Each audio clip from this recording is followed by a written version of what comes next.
Bonjour à toutes et à tous, bienvenue sur votre chaîne d'information régionale, nouvelle édition préparée par l'ensemble de la rédaction pour tout voir, tout savoir, le journal. Et cette nouvelle édition, on la démarre bien sûr par vos prévisions météo, avec encore du soleil, quelques voiles nuageux parfois, mais les températures de saison, du soleil, du ciel bleu, un temps sec et dégagé pour ce début de semaine.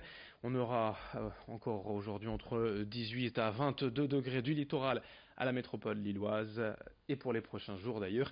Le temps devrait ainsi se maintenir. L'été semble décidé à s'installer plusieurs jours dans la région avec des températures loin d'être excessives toutefois. Le 1er juillet marque le début de l'été, des vacances. Pour certains, c'est aussi l'occasion de revaloriser certains tarifs, contrôle technique ou allocation chômage. Tout ce qui change en ce début de mois avec Vincent Vieillard. On commence par cette mauvaise nouvelle pour les propriétaires de voitures diesel. À partir de ce lundi, le test anti-pollution effectué au moment du contrôle technique va être plus poussé. Des contrôles décriés puisqu'ils risquent de faire fortement augmenter le nombre de contre-visites. Alors si votre voiture n'est pas particulièrement bien entretenue ou si de la fumée noire se dégage du pot d'échappement à chaque démarrage, il est possible que vous deviez prévoir un budget plus large lors du prochain contrôle technique. Des contrôles plus poussés qui devaient être mis en place au 1er janvier dernier, mais la crise des gilets jaunes est passée par là et le gouvernement a reporté son application de quelques mois. À noter, pour rester dans le domaine automobile, que passé ce 1er juillet, les véhicules classés critère 4 ne pourront plus rouler dans Paris intramuros du lundi au vendredi de 8h à 20h. Une décision à surveiller puisqu'elle pourrait être appliquée dans quelques temps en province. On passe maintenant à cette augmentation de l'allocation chômage minimale. Elle passe de 29,06 € à 29,26 €, soit 20 centimes de plus par jour. Revalorisation qui concerne près de 94% des demandeurs d'emploi indemnisés par l'assurance chômage, soit environ 2 600 000 personnes d'après l'UNEDIC. Autre changement, le plafonnement des frais d'incident bancaire pour les clients fragiles. Des frais qui ne pourront pas dépasser 20 € par mois et 200 € par an pour les personnes qui ont souscrit une offre spécifique auprès de leur banque. Et puis, dernier point, cette fois pour les nouveaux propriétaires de drones de loisirs, des notices d'information sont désormais fournies. La circulation donc réglementée pour les critères 4 et 5, les véhicules les plus polluants, interdite dans 11 communes de la métropole lilloise dans les prochains mois. On en parlera également. Vincent nous l'a rapidement évoqué. Dans l'actualité aujourd'hui et demain, le brevet des collèges, quelques 850 000 élèves de 3e, et une épreuve décalée, je vous le rappelle, à cause de la canicule en France. À l'issue de ce concours, les élèves diplômés entreront donc au lycée et dans la région pour les aider à financer l'achat de matériel scolaire. Le conseil régional propose la carte Génération Hauts-de-France, gratuite et accessible à tous sur simple demande. Elle permet de recevoir 100 € d'aide l'année de seconde, 55 € ensuite en première et terminale. 265 000 lycéens de la région peuvent bénéficier de cette carte pour un budget d'environ 13 millions d'euros investis par le conseil régional. Explication avec Manuel Martin, vice-présidente en charge des lycées et de l'orientation, au micro de Rémi Desremeaux. Pour pouvoir recevoir cette carte, il faut habiter dans la région des Hauts-de-France et être scolarisé dans un établissement de la région des Hauts-de-France. Donc pour cela, vous devez vous connecter sur le site de la région des Hauts-de-France. Vous tapez dans le moteur de recherche carte génération, on va vous renvoyer vers un autre site.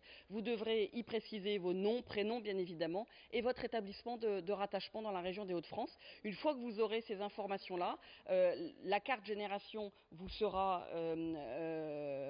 lancée, imprimée. Il y a une validation de l'établissement qui est à faire parce que la carte génération, elle n'est pas distribuée à tout le monde. Il faut quand même être bien dans un établissement. Une fois que l'établissement à la rentrée scolaire aura validé votre inscription, et bien automatiquement vous recevrez la carte génération quand c'est la première fois, et puis sinon vous serez crédité automatiquement de la somme que j'ai évoquée tout à l'heure sur votre carte génération.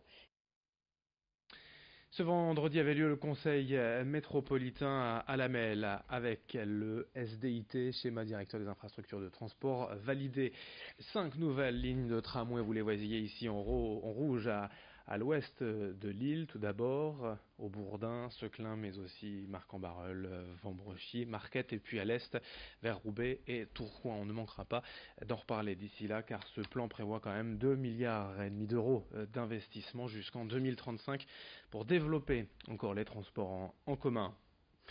Dans ce journal également, allons à Calais avec 10 nouveaux agents de police de sécurité du quotidien mis en place par le président Emmanuel Macron. 10 policiers supplémentaires viennent renforcer la police dans le centre-ville et le quartier Beaumarais avec des missions bien spécifiques. Ces nouveaux policiers, en effet, devront lutter contre le trafic et la consommation de stupéfiants, les nuisances nocturnes, en particulier celles les vendredis et samedis soirs. Une présence sur le terrain renforcée pour protéger la population. On écoute justement quelques explications à ce propos recueillies par Morgan Rellan. La police de Calais fait effectivement du bon travail, mais ces renforts de police permettront de faire encore un peu plus, d'être encore plus efficaces, en particulier sur le quartier où nous sommes, où il y a encore un certain nombre de sujets à traiter. Nous savons qu'il y a encore quelques trafics dans ce quartier. Il y a nécessité d'assurer une visibilité, une autorité, puis de conforter tous les partenariats pour que l'ensemble des acteurs publics s'aident les uns des autres, mutuellement, pour être plus forts et plus accessibles et plus efficaces au service de la population. À Roubaix, la ville est engagée depuis près de 5 ans maintenant dans une vaste démarche du zéro déchet et entreprend même de faire appliquer sa politique directement auprès des 5000 enfants des écoles publiques. Dans les cantines, en effet, plusieurs affiches rappellent l'importance du recyclage. En fin de repas, chaque élève fait donc le tri et jette ses déchets dans des poubelles appropriées. Les enfants sont même invités chaque jour à se servir selon leur appétit avec des assiettes de différentes tailles. Enfin, une partie des déchets des cantines est récupérée pour faire du biogaz. Selon la ville, en moyenne, chaque enfant roubaisien produit désormais 76 grammes de déchets par repas, au lieu de 200 grammes avant la mise en place de la politique zéro déchet. Explication au micro d'Idil Gunaï. On a évité les trucs en plastique parce que ça pollue trop sinon. Parce qu'il y a des gens, ils raffolent aussi du manger. Et comme nous on gaspille avec les papiers et tout, la terre elle souffre aussi en même temps. J'ai appris ça grâce à ma mamie parce que ma mamie c'est André. C'est chez sa petite fille. Et elle m'a appris tout ça, à recycler, à ne pas gaspiller. Et, comme ça on pourrait faire comme avant, l'époque d'avant. Et on arrive mieux à respirer des bonnes choses que des mauvaises choses. Allez, fin de cette édition. Merci à vous de l'avoir suivi. D'autres infos à suivre dans un instant. La météo, notamment, et dès le prochain quart d'heure, nouveau journal à suivre. Merci d'être avec nous.